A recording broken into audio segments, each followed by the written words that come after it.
আপনারা জানেন জান্নাতের মধ্যে একটা মাহফিল হবে, সেমিনার হবে। সেখানে আল্লাহ জান্নাতীদেরকে নিয়ে একটা মাহফিলের আয়োজন করবেন। জান্নাতি শ্রোতা হবে আর বক্তা হবে তিনজন। প্রথমে বিশেষ বক্তা হিসেবে থাকবেন হযরত দাউদ আলাইহিস সালাম। দাউদ আলাইহিস সালামের কুরআন নাজিল হয় নাই, দাউদ নবী কোনোদিন কুরআন পড়েও নাই। তারপরেও আল্লাহ সেদিন তাকে ইলম দিবেন, তিনি দাউদ নবী সূরা তোহা থেকে তেলাওয়াত করবেন। তাফসীরে এসেছে দাউদ নবী যখন কুরআন থেকে তেলাওয়াত করবেন তার একটা গলা থেকে, একটা কণ্ঠ থেকে ৮০ রকম সুর বের হতে থাকবে। জান্নাতীরা দাউদ নবীর কণ্ঠে তেলাওয়াত শুনে তো পাগল, বলবে আল্লাহ কি তেলাওয়াত শুনতেছি, আমরা তেলাওয়াত শুনে শুনে জান্নাতে থাকতে চাই, আর কিচ্ছু চাই না। আল্লাহ বলবে এর থেকে কি সুমধুর তেলাওয়াত শুনতে চাও না? জান্নাতীরা বলবে আল্লাহ এর থেকে সুমধুর তেলাওয়াত হতে পারে, আমাদের আর বিশ্বাস হয় না। আল্লাহ বলবে কেন বিশ্বাস হয় না?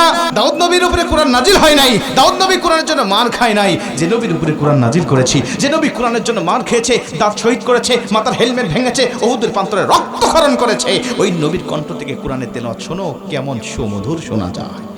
আমার নবী যখন সূরা ইয়াসিন থেকে তেলাওয়াত করবেন জান্নাতীরা তো পাগল হয়ে যাবে, বলবে আল্লাহ কোনো হুর চাই না, কোনো গেলমান চাই না, কোনো নাজ নিয়ামত, কোনো শরাব, কোনো ঝর্ণা, কোনো কিচ্ছু চাই না। আল্লাহ শুধু নবীর কণ্ঠে তেলাওয়াত শুনে জান্নাতে হাজার হাজার বছর আমরা কাটিয়ে দিতে চাই। আল্লাহ বলবে জান্নাতি এর থেকেও কি সুমধুর তেলাওয়াত তোমরা শুনতে চাও না? জান্নাতীরা বলবে আল্লাহ এর থেকে সুমধুর তেলাওয়াত হতে পারে, এটা আমাদের আর বিশ্বাসই হয় না। জান্নাতীরা কেন বিশ্বাস হবে না বলো? আমার নবীকে কণ্ঠ দিয়েছি আমি আল্লাহ নিজে, আমার দাউদকে কণ্ঠ দিয়েছি আমি আল্লাহ নিজে, কিন্তু আমার গলায় কত কণ্ঠ রেখে দিয়েছি জানো না? আমি আল্লাহ নিজের কণ্ঠকে ওজার করে এখন তোমাদেরকে সূরা রহমান থেকে তেলাওয়াত করে শোনাতে চাই।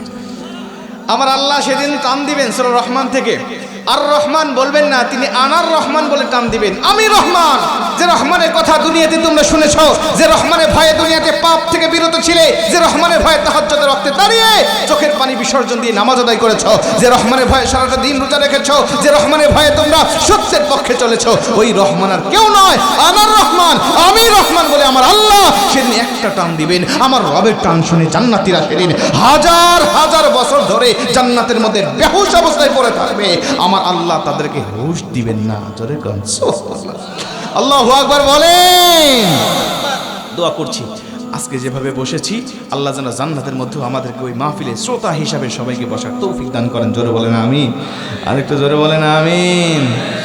মুসলমান ভাইরা আমার লক্ষ্য করেন, অনেক কথা আপনাদেরকে বলতেছি, একটুখানি মনোযোগ দেন। এই কোরআন যে তার মানে জান্নাতের মধ্যেও কিন্তু ক্ষমতা কমে যাবে না, জান্নাতের মধ্যেই কোরআনের ক্ষমতা কিন্তু বেড়ে যাবে। নবীজির জামানায় কোরআনুল কারীমের ক্ষমতা যেমন ছিল, নবীজির হাত থেকে, নবীজির জবান থেকে যখন মানুষেরা কোরআন শুনত, আমার নবীজির সুমধুর কণ্ঠের কোরআনের তেলাওয়াত শুনে শুনে হাজার হাজার মানুষেরা কালেমা পড়ে মুসলমান হতো। আজও নবীজির উপরে নাজিল হওয়া এই কিতাবের কোরআনের তেলাওয়াত শুনে আমাদের দুনিয়াবি বক্তাদের কণ্ঠে, দুনিয়াবি কারীদের কণ্ঠে কোরআনুল কারীমের তেলাওয়াত শুনে হাজার হাজার মানুষ প্রতিদিন কালেমা পড়ে মুসলমান হচ্ছে। জোরে কোন সুবহানাল্লাহ।